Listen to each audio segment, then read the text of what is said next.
Have you ever thought to yourself, is there anything that I'm doing wrong? Anything that I could be doing better to be more successful and organized when it comes to the school year? Yeah, me too. So I got to thinking and came up with many tips that helped me improve my organization and grades. So here's a little something I think could help. Hi guys, it's Sam. Welcome back to my channel, and in today's video I am going to be filming a how to stay organized for going back to school and ways you can set yourself up for a very successful semester, or if you're in high school or middle school, then just year all around or marking period. So with all that being said, if you guys do want to watch this video and you end up liking it, be sure to subscribe to my channel, give it a huge thumbs up, enter my giveaway, which will be in the description box down below. And with all that being said, you should also leave me a comment because I do answer every single comment, so if you want to chat with me, it's a good way to talk. And maybe if you're feeling up to it, leave me a comment explaining your #1 tip for doing well throughout the whole entire school year, especially since everything's a little different than what we're used to because it's online. With all that being said, let's get into the video. So my first tip for you guys is to plan. Now I know that this may seem like a very, oh my gosh, are you kidding me tip, because it's very like obvious, everyone always says it, but planning can really set you up for such a successful semester, no matter how obvious it may seem. A lot of people actually do tend to overlook planning.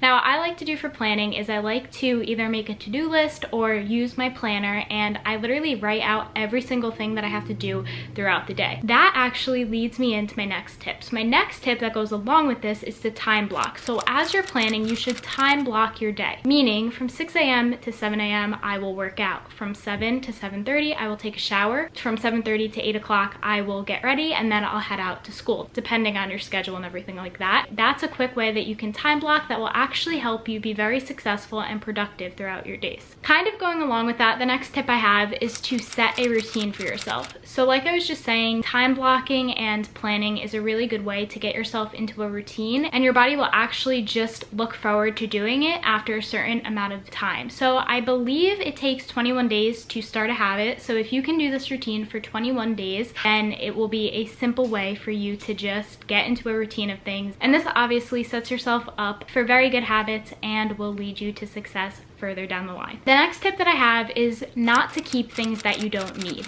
When I was in high school, and still to this day when I was in college, the #1 thing that I found myself doing was keeping papers that I did not need. Basically what I'm saying is, if you have taken the exam already and you know you're not going to need it for your final exam, take it out of your binder and store it in another binder just so everything is organized.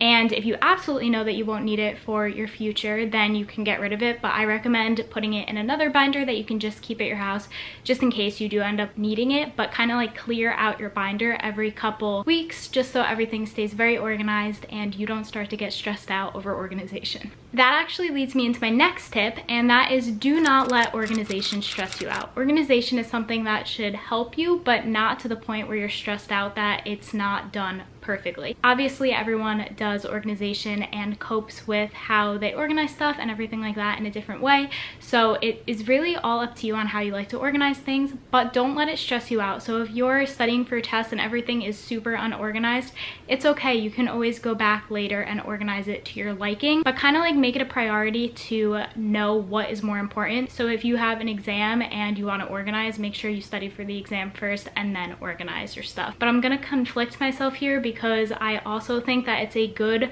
way to study when everything is organized. So if you have all your notes nicely organized and you have index cards nicely laid out and everything like that, I think that that is another productive way that can help you study and learn the material more efficiently. I'm really sorry, the angle probably just changed because my camera ran out of space again. But moving right on to the next tip, it is kind of going along with what I just said, but it is to never cram. When you're studying for a test or whether it be doing some homework, it's really important to stay organized by never cramming. This basically means as you use your time blocking and your planning, you will get into a routine of doing things early rather than late, which will limit a lot of stress, especially in college and junior year of high school, because in my opinion those are definitely the hardest, but that is not to discredit any of the other grades because every grade has its hard spot. So a good way that you can avoid getting stressed out about an exam or doing homework really late is to make sure you plan it out and to never cram.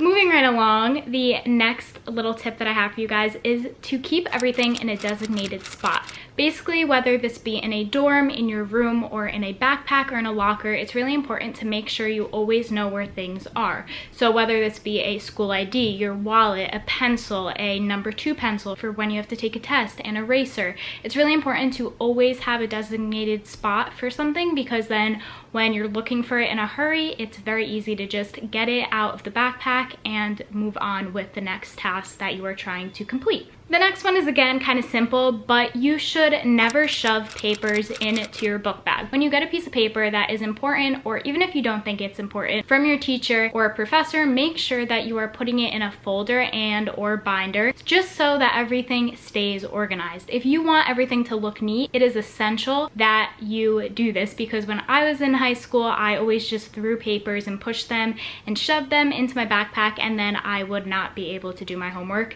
That was not a good task. Don't recommend that. So do not shove papers into your backpack, no matter how much of a rush you may be in.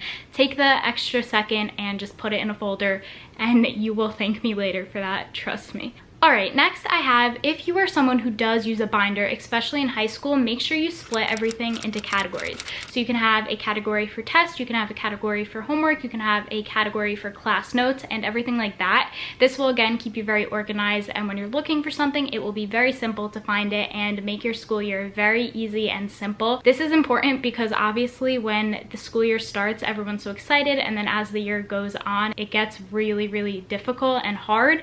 So it's just a good tip to have everything organized and neat from the beginning, because then this will be a routine, and after those 21 days it'll be really easy to keep that routine and stay organized the whole entire year. Angle changed again, and that's because my camera ran out of space again. I'm really sorry. I'm going to try to cover it up in the video, but my next tip is to color code your notes. So this is really important for me because I seem to learn better when everything is in color. So when you are using color coding for your notes, it's something that your brain picks up on, and it's easier to remember things, which is very important, because when it comes to studying, obviously we want everything to look neat and be simple to remember, and it's obviously better if your brain could remember things by just doing a simple little task of color coding your notes, and they also look really pretty, so it's a win-win situation. In other words, what I'm saying is your brain recalls more information when everything is colorful, and obviously that is something that is really good for us because it puts less stress on our brain when we could just simply remember something. With all that being said, that is about it for this video. If you guys have any more tips, be sure to let me know down below in the comments. Leave me a comment of what your #1 tip is. If you guys like this video, be sure to subscribe and give the video a huge thumbs up. Follow me on Instagram and enter my giveaway, which is again down below in the description box down below. Thank you guys so much for watching, and I'll see you in my next one. Bye!